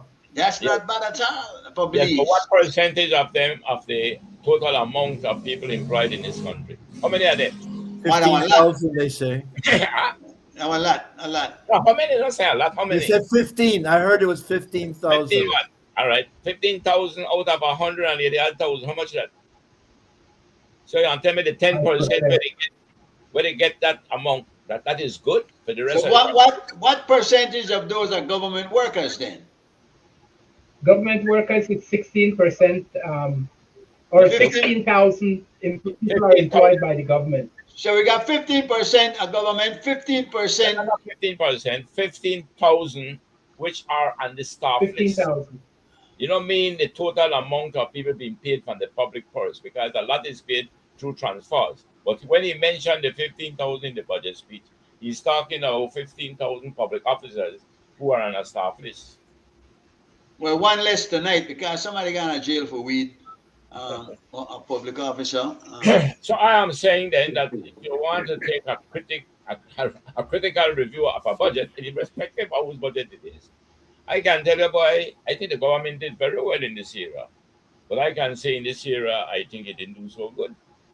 And the issue of when a government is performing well depends on what was the potential it had for performing. And I used the example already. Of course, you made 71%, so you pass. But you could have maybe made 85. So I don't really going to glorify you for that 71 for your pass. The issue I want to simply make, we need to take a more critical look at the budget, and we need to better understand how many of us are baking the cake and how are we going to share that cake among the population of this country. That's I did verify that it says that the unemployment rate is 2.5%. Yeah, not bad at all. Who's watching the cookie jar, Joe? Who looks which we have no ombudsman. We have a dysfunctional public utilities commission. Who is there for us? Well, Mr. Chairman, that was a very, very important question. And I'm telling it as an auditor, as a chartered accountant myself. Those accounts by the Finance and the Audit Reform Act should be auditing within a certain period after the end of the year. If you're a businessman and you are ending December, you want the auditor to come and to get an audit 3 years after. We are behind maybe about 6-7 years. So that's 10 years, I think. Who appoints the Auditor General? Who appoints the Auditor General? The Prime Minister, right? Yes, but it's not really all right. Yeah. Shouldn't it be maybe an electable position? No. The issue is not the Auditor General. The Auditor General. But how can you expect somebody that's a member of your team to be watching your team? What I am saying to you, under the law, let's talk about the rule of law again. The departments and the ministries must make the accounts available to the Accountant General by a certain date. Then the Accountant General are to make them available to the Auditor General by a certain date. And then by a certain time, they should have been audited, and then they should be tabled in the House. I am saying to you that these things are not being done. So how do we know that the internal controls, which is the Finance and Audit Reform Act, the hundreds and hundreds of standing orders, store orders and financial orders, those are internal controls. I do agree that the government have made a lot of pronouncement about how you want to improve the application. Not to improve the internal controls, those are good, but the enforcement of them. So what they may be suggesting now is that to set up internal audits in each ministry. Internal. Do you agree with Aaron that the budget debate is and has always been a sham? I don't know what the connotation of that word sham, if it means that it is. Because when you say it is a sham, then it means that we are a sham.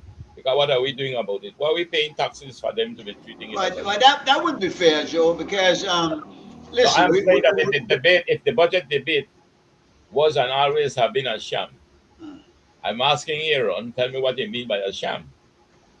All right.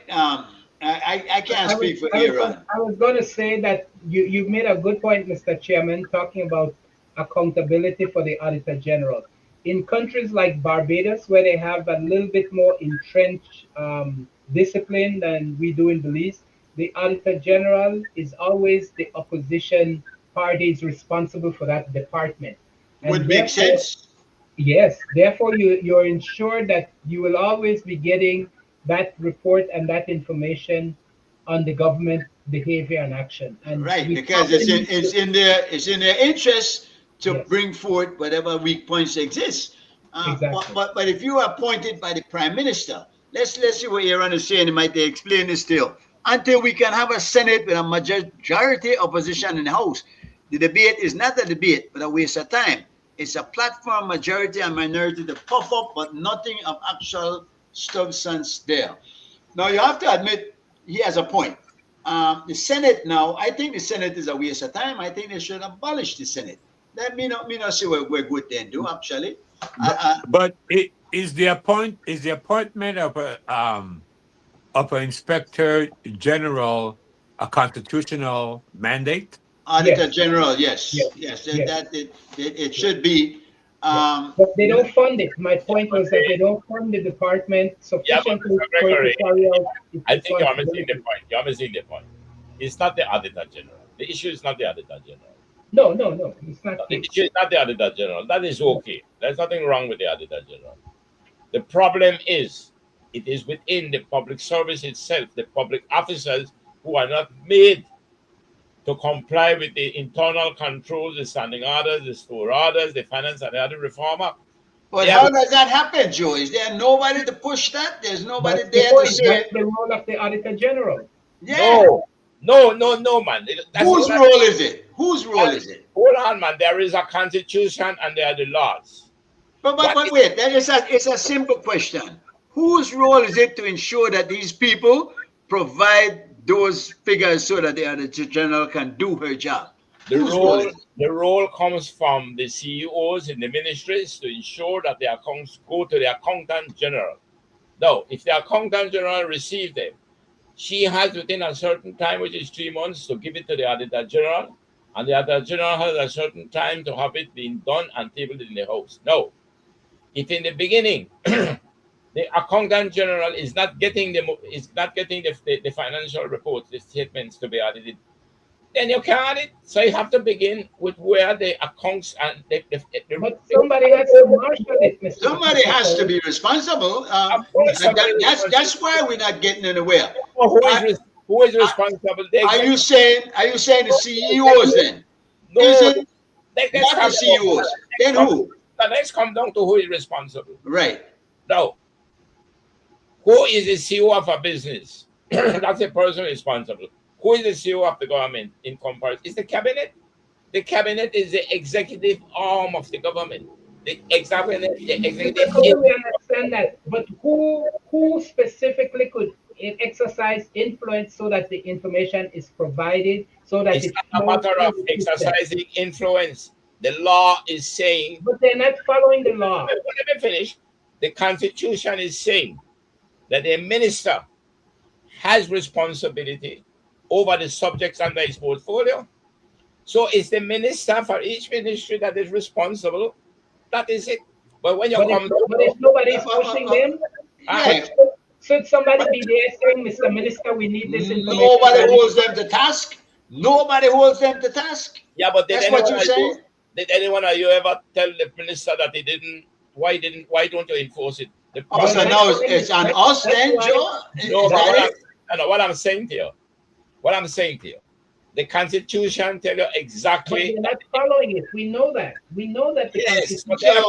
You ask who is responsible. Who is responsible? Joe, I have a problem with this style we have got. When you say what I'm saying to you, which means everything after that must make sense. It doesn't always make sense. What you're saying to me is that there's nobody holding these people accountable. You're saying it's not being done. I know what the Constitution is saying. It should be done. It's not being done. Where do we go from there? Yeah, who's responsible for it not being done? It brings us to the very point that of those who are speaking out to ensure that when they revise the Constitution, if they do, and we hope they do, that they are agitating now, and I'm a member of that group, which is saying we need to have something into the Constitution now, where the citizens will have easier access to take action against the executive if they are not doing what they're supposed to be doing. Now we're getting somewhere. Yeah, because the irresponsibility must begin with the executive arm of the government, which is who are the executive arm of the government? The ministers are at the head of the executive arm of the government. And they get paid well for that job, don't they? Well, it's not really that they get paid. Not the point is that And it's not this government you must blame. It's not a case that this government didn't do No, it. it's not been audited for the last 10 years. No, not 10 years. That is not and- true. Well, That for is some for no, some no, very no. long period of time, not more 10 than years. No, it is not Mr. 10 years. maybe not 10, but 8. Maybe Mr. not 10, but Gregory, 8. Mr. Gregory, what they are trying to do, they are trying to see how they can try get it up to date. But it was the last report I saw or had. There was 7 years still behind. Okay, Yeah, that's all I'm saying. 7, yeah, 7. and that's all I'm saying too. Is that And the why PUP, the PUP have been in place. Joe, the PUP have been in place how many years? 6 Uh, years. 8 years now. No, no. No, 6 Um, years. 5, 6 years. 4 and 2, 6. All right, 6 years and they're behind 7. Why will we give put one on the UDP, but 6 of those years that's we not the have way. to look for the PUP? That's not the way it works. It was behind far more years than that. Far more. Oh, they catch up. Well, They catch up that's now. why I I would said say 10. this, I would say this in fairness to the PUP, they had made serious efforts to try to bring it up. And the Auditor General was very much involved. And I am saying that she did audits, but she was doing special audits. That's what she was doing. She couldn't Yes, audit. yes. She couldn't audit. You couldn't audit the financials, all the financials of the government. But she was doing special audits, and she was finding issues which need to have been addressed, and I think they have been addressed. Now, what's the difference between special audits and the regular audits for the government? The audit for the government is to audit all the financial statements of the government, all its assets, Which should be happening. Which all should be its happening. assets, all its liabilities, all its income, and all its expenditures. Right. But he can do a special audit by saying, listen, I have reason to believe that something may have happened in a particular department in a ministry. You can say, why we get some information that the sports council may have had some problems with the internal control. So you're going to do a special audit, and they may find that maybe $1 million missing, which did happen. So that's a special audit. Are you aware of any special audit that has been done by her? Of course, after we have the reports, Which one? Which one? She did special audit in. He did it in education. And what did she find? She found in every case that he found those special audits, there were cases where there were issues of fraud. And did anything come from it? Does she have any clout? Is there anybody that she can turn to for help her? Now, what she does, she gives a report. She cannot carry out the penalties. So she gives a report to the very people who she's auditing. Is that it? No. Well, sometimes it's law people taking the money and not always the minister. Minister? Yeah, I hear you. You're pretty optimistic, aren't you? Okay. But maybe Joe will help us. Let's see what Iran is saying. Because exactly, G. Mike. Well, the man agree with me. If the GOP has majority in all law-passing entities, the debate will not make any difference. Hence, a sham. Every single person answers to the almighty minister. No one has any authority but the minister. The public servants answer only to the minister and do the work only of the minister and in absolute compliance. And if they ever refuse, they are removed. Well, that's the failure of our system, right? All right. So this is why we have to. Honorable Cowie, I believe auditing should be done by an independent foreign firm. What do you think of that? I don't know if it's foreign, it should be independent, though. But I think the audit should be done by the government. The government has all the resources to do a proper. I am an auditor for over 40 years. I'm a chartered accountant, auditor. Now, to suggest that this country needs to be audited by an independent firm is to suggest that we better ask the British to come and take it back over. Yeah. No, I agree. Nonsense. So I don't know. Why do we bring in judges from the Caribbean and from outside? No, that's a justice. Basic thing. Basic still the same thing. You cannot hold yourself to task. I mean, we have seen that it doesn't work that way. I am saying, Mr. Chairman, that to say that because we bring a judge from outside, it is suggesting as if though that there were judges in Belize, but we didn't want to imply. That is not true. When those judges are coming is because we don't have enough here in Belize who wants to take up the positions. It has nothing to do with them not having any special interest and are able to judge cases without partiality. Let me show you something. Well, not only with partiality, but that they are subjected to the whims of the government and the employment contract with the government, and if they don't act in accordance with the government, they will be their contract will not be renewed.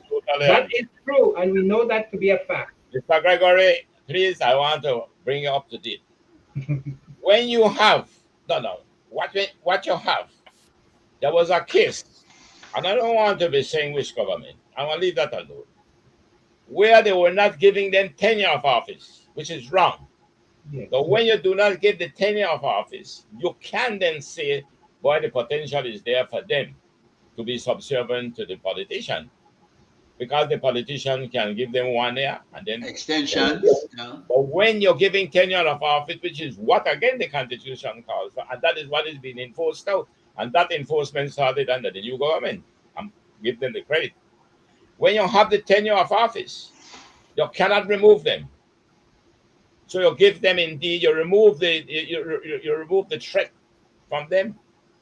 Why do you think Abdullah Conte gone? But as Chief Justice Benjamin, his contract was not renewed.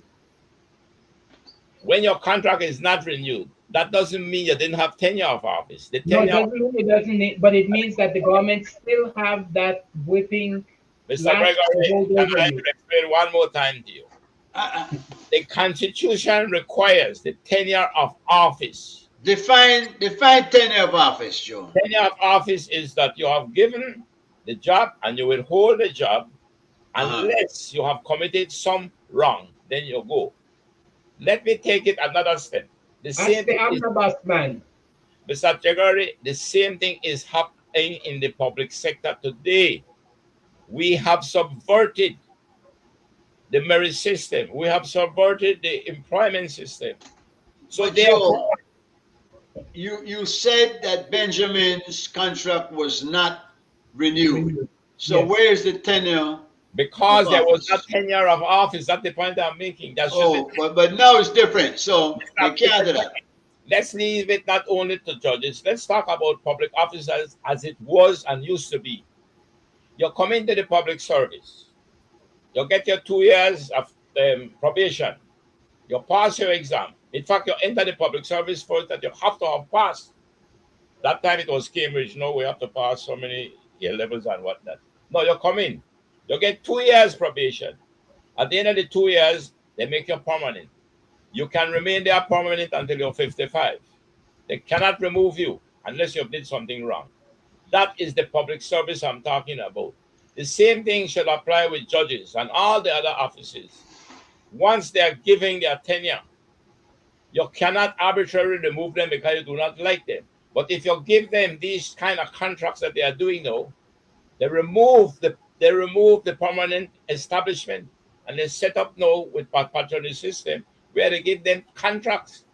Yes. They give them term contracts. So I give you a contract for 5 years. When 5 years up, I can terminate you. The contract done. I give you a contract for 2 years. When 2 years done. And you know what some of them were doing? And they went to the court and they lost. They gave them the contract for the 5 years, but the 5 years would have been saddled by a change. The election will come maybe in the 4th year of your contract. And they did it. What they do, they expire the contract after 4 and give you a new contract because they know that they may lose the election, but they want to make sure you stay there because you're there with them. When the new government came in, and it happened, it's been happening. It happens. Yeah, millions of dollars we paid. The point they are making to you, that is what we are doing, not only with judges, but and the public service as a whole. So when the new government come, they don't want you. They want their person. So what they do? They terminate you. Then when But they have to pay you. hold on now. Then terminate you. And then they don't care. Then give you just a termination grant. Then when they do, you go to court, they win the case, and then they have to pay the whole rest. So if they terminate you after 1 year, that's right, after a 5 years, and you know how many of them have benefited? It happened with the BTB, it even happened with City Council. Yep. Yes. Now enjoy. So the point I'm making, we have to understand the Constitution, we have to know our laws, And when we know the laws and we know the Constitution, we want to know whether they are violating it or not. Well, this constitutional reform, I think one of the things that they should put in there is that it be taught in the schools. It's not a big document, Joe. It's a small book. How in the hell they can't teach the children this? One page at a time for the time of high school, and they come out there knowing the Constitution. Discuss it. Do the teachers even know the Constitution? That's the problem, right? So we have a problem, Houston. We have to fix it. Are we taking any steps toward fixing it, or we just to kick the ball along the road? I do believe that the constitutional reform was valid. It seemed to have just whimpered off on the side. I think though that the government was not upfront to tell us how extensive, whether it was a constitutional replacement that they were looking at, or whether they were looking at reforming individual clauses within the Paragraphs and Constitution. sectors, yeah. Yeah. So that was Yeah. a concern. I wish they had been more upfront to tell us, guys, we think our constitution has many defects and we want to think about replacing it in its entirety and start off new, or these are the trouble areas we have that we want to kind of look at and see how we could make them better. So it's like the 13th amendment that they were trying to push down our throat that eventually they backed off from. So I do believe there are deficiencies that need to be caught up in law and need to be fixed within the constitution to make the system works better. And that's where I stand with that. Mr. Gregory, can I ask you a question? Yes, sir. On knowledge of the Constitution. Is there anything that you see that is not in the Constitution that if we put it in there, it would make for a country of shared prosperity? Secondly, the next question will follow immediately. I will give you it. Do you believe there's anything that you can put in there, if it is not there, to make it better for us? I would like to hear that answer from you. Okay. No, I don't. I don't think the Constitution is deficient in any way. That it does not, at this point, allow us to allow and develop the prosperity of the nation. Are there individual things that conflict that we could adjust to make it work better? Yes, I believe that there are such many things that we could adjust to make it better. But I don't Can you think can you name any? Can you name any right off? Can you think of any right off the top of your head? um you caught me at a moment. I can't think of any right now, but there are many that I've looked at in the past. But right now I'm not. I don't want to struggle with it. I can think of one. Minister's discretion. Yeah, yes, yeah, that's I think definitely. we could take that out of the Constitution Yeah. because it leaves too much space for mischief, and You it know, has been done. I'll back up from that, Mr. Because I do think that in a robust society, the minister at times need to be able to make some discretion. But I think that it cannot just be the minister. I think it needs to go to cabinet, particularly when it's dealing with giving concessions for millions and millions of dollars down the road for 25 years to certain companies and such. That is where I'm concerned about it. It should make sense. Yeah, I do First off, think we need minister's discretion to some degree, but it shouldn't be based on just purely his favors, as we saw in some instances with the port and with different issues that came back to harm the whole country because of what was presumed to be the minister's individual discretion. Mr. Gregory, give me an example of where a minister have discretion, where he can give incentives through exemptions of taxes to millions of dollars. Where? Well, I believe we did have that when the Belize Bank was first set up, where the minister, the minister of finance made great deal of concessions to that particular entity that end up harming the country in great ways.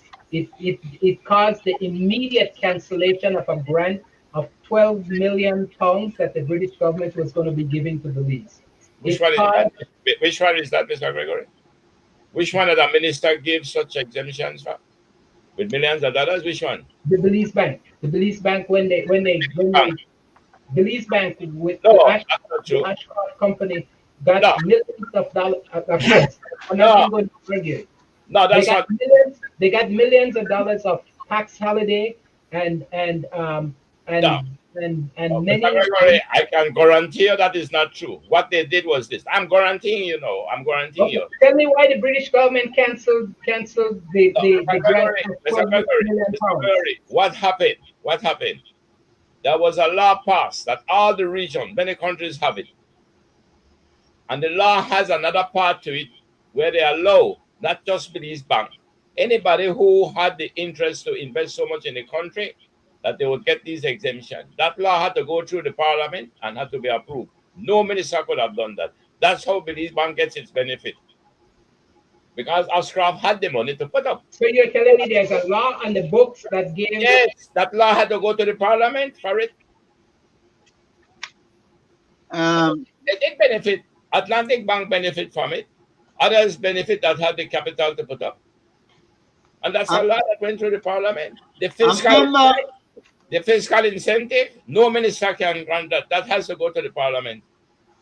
a member of the House of Representatives shall also vacate his or her seat in the House if he or she is absent from the sittings of the House for such period and in such circumstances as may be prescribed by the standing orders of the House. The last 13 years, we had one minister, a member of parliament Yeah. that did maybe what, one or two visits to the House of I don't know Representatives. if they did any. I don't know if that If she particular did, individual did any. yeah, But the trick behind that, they has to be declared that they're not present, and nobody voted to make it, not the government side, not the opposition side. And Mr. Curry could speak to that. I know. so It's not what's the just being use? absent.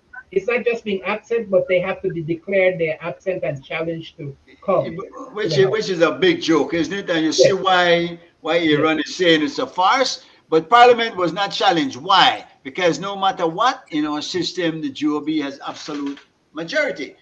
And when they got majority, but the opposition must have a role to play or should have a role to play, which is why we have to be very careful of who we elect. America to face the same problem with Trump right now. That's it right there, Mr. Chairman. You put your finger right on it. The problem is not the Constitution to the extent something. The problem are we, the people, the characters we are. Yes, yeah, I I agree. think they are over and over. There is no profession that corrupts us. All the profession done is reveal who we are. And the same thing with politics. Politics is not corrupting no politician. All the politics does is reveal who we are. And that is the problem we are having. And I think you put your finger right on it. That's Yeah, it right yeah, there. I wanted to say, just quickly, I wanted to say that at one point in a house of 18 representatives, we had one opposition leader, and they were more effective than we are finding with 5 or 6 opposition representatives in the house today. So there was it, a time. There was a time you had none. One had to be appointed. yes, You, yes, but I'm talking in the period when Goldson was the sole and only joined at times by 2 or 3 other, so one or you two think other. you're saying that Gossen by himself is doing more than this current opposition, which has how many? Five, six, seven. Five or I six, think five or five. six, yeah, Huh? five. Uh, Yeah, I uh, believe that. I believe that half of every time I look at that sitting, half of them are missing. It's only 2 or 3 of them sitting in their seats. yeah, So yeah. And they only meet once or what? Once every 3 months. once a month or once every 2 months they Two, meet. 3 months. I mean, you can't do that for the amount of money where you make. Yeah. And Joe said not about the money, but they make a tidy sum. They make over 100,000 a year. That will Plus tell all them, the other goodies they get. yeah, well, then they have to spend that money. Free vehicle, free gas, free everything. Tell that to somebody that's making the minimum $5 an hour wage, or even the 9 at the call center. I Well, mean, Mr. Anderson has the solution. And I think he's right. Both Aaron Anderson. Boy, listen, boy, I vote for Bill. I vote for Bill in a minute. Bill guy thing on mute. Bill, and thanks for your contribution in the earlier part of this. I noticed the broadcast again. Only problem that No, but I appreciate the education I'm getting here, so I want to thank you for that. So I'm listening intently. do you have a constitution, Bill, of Belize? Yes, I have read the Constitution of Belize, and as a matter of fact, I did read the reforms too, because the president of the Reform Constitution was my best friend. We attended Lynham College together. That is Anthony Chanona. Yeah. So we were at Lynham together, and we remained friends until now. Do you have confidence in his integrity? Do you think he? Oh, absolutely. Okay. Okay, and the other members, the number. How many are there, Joe? How many members of that committee are there? That was a lot. Yeah, we're about 20 out of them, I think. Yeah, well, he's the only one that I really know, and I have absolute confidence in his. I think Dylan Vernon is one, integrity. right? He had left. He had resigned, I think. Oh, Dylan had resigned. Jeremy Enriquez, is he still on there? He's just pushing to make it happen. Dr. Vernon and Dr.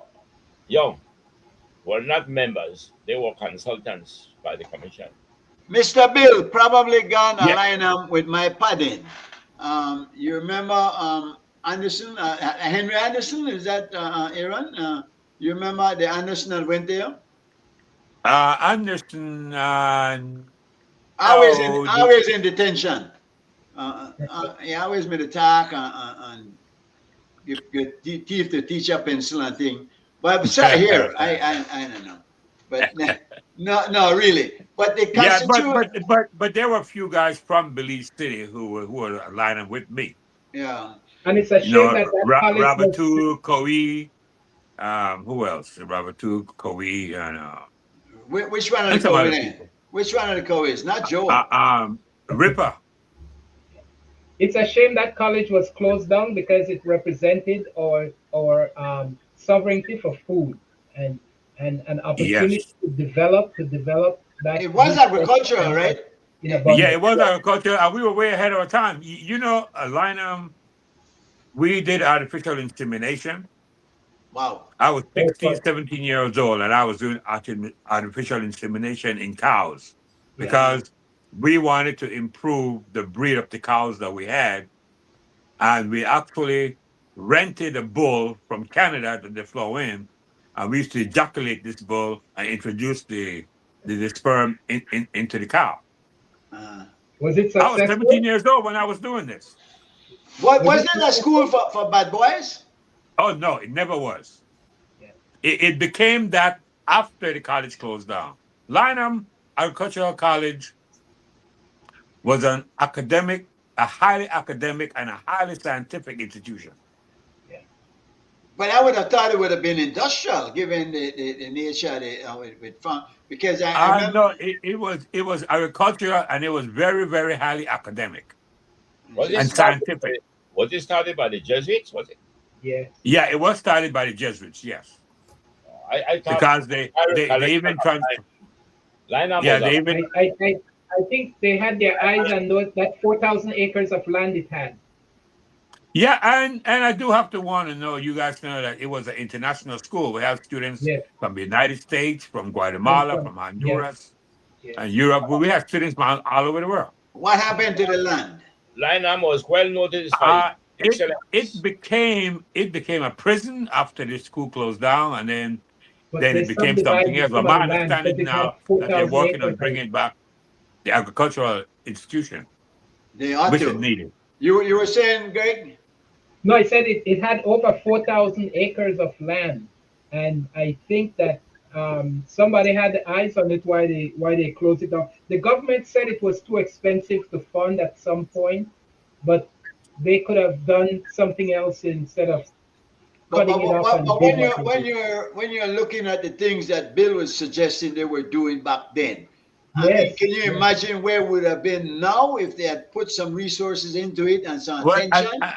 and let me add this to it. At the time it was closing, about a year or so before it Yeah. closed, we were doing a research because there's a waterfall back there, where with the guidance of Father Ring, who was a mathematician, the proposal was to build a dam back there and to provide electricity to the whole country for little or nothing.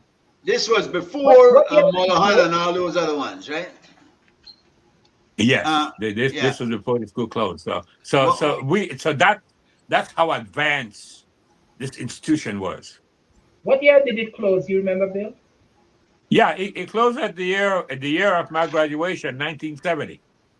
Oh, so 1970. Aaron is saying that it was science. Can you remember Ipa?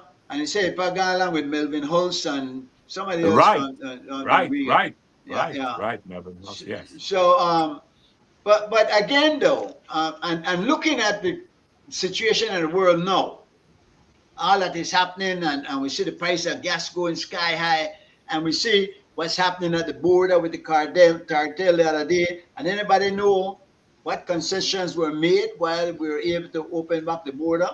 When we see the situation happening in the other countries, this is the time that we need to be self-sufficient. We need to plant our own food. Uh, You know, G Mike, what disturbed me when I saw the report about how they solved the border issue? The cartel was part of the negotiation in the meetings. Can you believe that? and how do you do that? Aren't they supposed to be legal? Well, they're the ones causing the problem. So, But they were part of the negotiations and settling the deal. did To they allow, Is say, that is that right? I saw that on a news item, I think on Channel 7. and what would have been the concessions, though? I'm wondering They what was didn't, they didn't mention it. They just mentioned that all the it was settled, brokers, yeah. the And importers, and so on, they had a meeting, and at the end of it, they said, and the cartel too. And I'm going, well, what the rest is the cartel doing in there? Well, they're doing more than that, because even the Commerce by Pair, there's talk around it that the developers are from the cartel, and if that is true, when that comes, because it's the only natural deep water port in all of Belize, and this will yeah. eventually be controlled by the cartel. And And that's that's why frightening. that's That's why I frightening. have been saying we don't need to build no bridge that links the Mexico and Guatemala and Belize and San Pedro at all. We don't need that. Not until we could manage our borders, not until we could bring about some criminal justice reform, not until we can account for the corruption that's within our government. Greg, How you gonna do If that? we can't control our own gangbangers, Yeah, they say there's 100 of them in Belize City. How the hell are we going to protect yeah, ourselves against the cartel once they get deep rooted in Belize? It'll yeah, be frightening if they ever get their roots into Belize big time. But by the exactly. way, it sounds like they're already here. I think Well, I I think guess they're so. already. I think they're already there. Yes. They're here. Yeah. They're here. They're there. How, how do you handle that? And in fact, when listen, the same thing that happens in politics happens there. Money. Grease somebody's hand and they look the other way. You It'll see, be and tough then to and the whole thing about it, the poverty in Belize is only going to help the cartel to get more ingrained, because Mhm. people want money and they have money, and you don't have to That's give right. people much money to They get their buy their loyalty. support. that's right. That's right. You That's scary. yeah. Yeah. If there's one thing we can be bought and bought cheaply, and a And then sad situation. suppose a minister starts speaking Well, out and exposing them, because or because we're newscasters poor. or journalists start talking about them, and like Yeah, what happened in yeah, Mexico Yeah, where they kill them. we, yeah. we are poor people. If somebody's offering you money, you almost don't have a choice.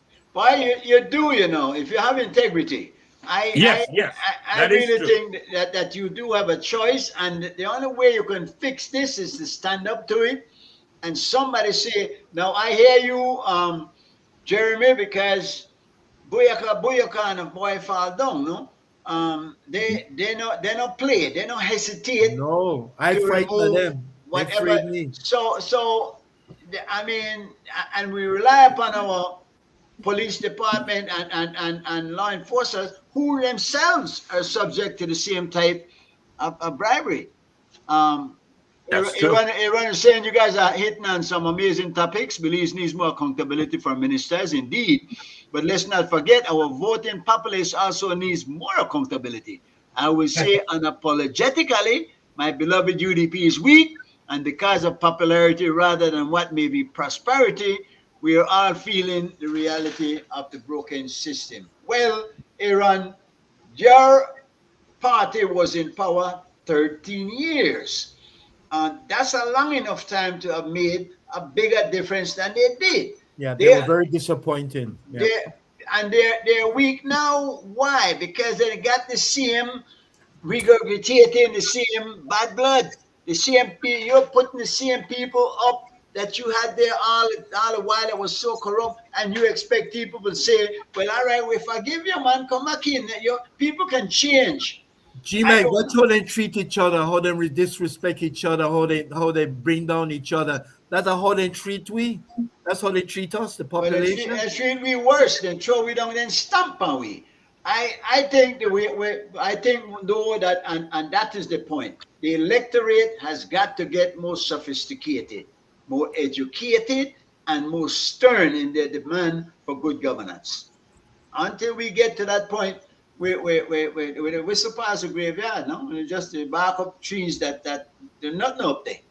Well, remember we talked last week that it was a suggestion that campaign funds, what you do is you have the government set up a fee or a campaign limit that the government gives the funds to each party and representative to run their political campaign. That was one suggestion. Do you remember that? Why? And that would be interesting. Can we afford that? Would that be sustainable? Or who's going to monitor it? But then again, too, Bill, because a big part of that is why do you need so much money to buy votes? Why? Yeah, Why the need for these millions and millions of dollars? You know how much money they spend? I mean, I see it in the US and it's obscene. Why? Why do you need that kind? And then when you need the money, therefore there's somebody to give you the money, what do you think will happen there? Quid pro quo. Yeah. And Yeah, nobody gave that's a good question. That's because why would you spend $20 million getting a job that pays you $500,000? And that most of the time you want to do it because of love for country. You're gonna say anyway. Why? I mean, and that might be why we don't get good people in government. We get Yeah, but then it. some people have good intention, but we have to remember that power is intoxicating. Not only that, once you get in there, you don't play the game, boy. There you go. You can't go against the prime ministers, then you have to join the other side, or you get kicked out, right? Yeah, you will get put across the aisle. It's in the UDP, we saw what happened to Santi Castillo. But would you all agree? The fault is not in the system of party politics. The fault is in the system of we the people. Isn't that the problem? But we are the party politics, Joe. I think it's No, we are not party politics. The split here is very hard for your cars that we put in them and from where they come. That's what I'm saying. Party politics is good for democracy because party politics is where you get competition of people's different perspective about how we have to govern a country. You are the competition. Is that competition? No, we the voters supposed to be able to look at quite objectively, dispassionately, and make a choice. You are the. That's what party politics is about in our democracy. You are the philosophy guru. One of the guys, I believe, was Socrates or was it Plato, who suggested, might have been Aristotle, that the best system of government is a benevolent dictatorship. You remember that? Yeah. Right. Well, where you gonna find him? Where you gonna find that? I would be looking for him. What I believe we should be looking for is to see how we could begin to transform our characters and beginning with the family at home from the cradle. That's where we should begin, in the cradle. And more than that, how about putting in place a proper infrastructure that holds them to task? How Well, about That's the key. But let me give you a suggestion then. I've been listening to a lot of lamenting and the complaining, which makes sense. But I'm not hearing solution. Let's come back to the budget. What among we not got time though. all right, I went quickly. Quickly, got a 9 o'clock. What amount is in that budget to put in to the environment to enable families to be able to transform? What amount is putting in there? Do you see any? I think I'm like something around 0. Well, look under the human development. That's where it is. Yeah. Now But here we are putting in 600 million into infrastructure, roads and bridges, and so which nothing. But to me about it, this is where you begin to look at the budget again. Why don't we put it into developing human resource You can't eat street. from the cradle? That's why I said the budget doesn't represent the interests of the people. It represents, and it shows up that it represents the priorities of the government, which is just to support tourism. It is simply to keep them happy and quiet. And Aaron might have a point. It's all a sham because at the end of the day, no matter who in there, we get the booklet. Guys, it's been fun. Again, we're here every week, every Thursday. Bill, thanks for joining us again. We look forward to seeing you soon. Enlightening discussion. We just created a new word to describe Trump, the benevolent dictator. Now, what benevolent my ass? Yeah. Benevolent my ass. Breaking news. Remember, say news.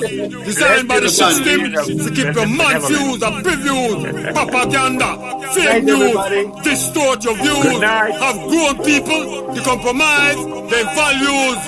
Know what? Breaking news.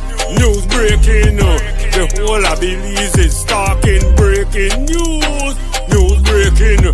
Poor people just keep on suffering. Breaking news. News breaking. Mama, please stop crying. Breaking news. News breaking. Scratching my head, contemplating. I am very elated that they find Kelvin. Even though we don't get the full overstanding yet. What about the rest of people them missing? Families still in a mourning. Psychological desensitizing. So when the real hit the fan, it won't be alarming. Breaking news is distracting. They want me keep forgetting about McAfee and the shit eating. Mason, Pastor Lou beheading. All the gun smuggling. The delivery man, them killing. Passport duplicating. All the people under them keep on thieving.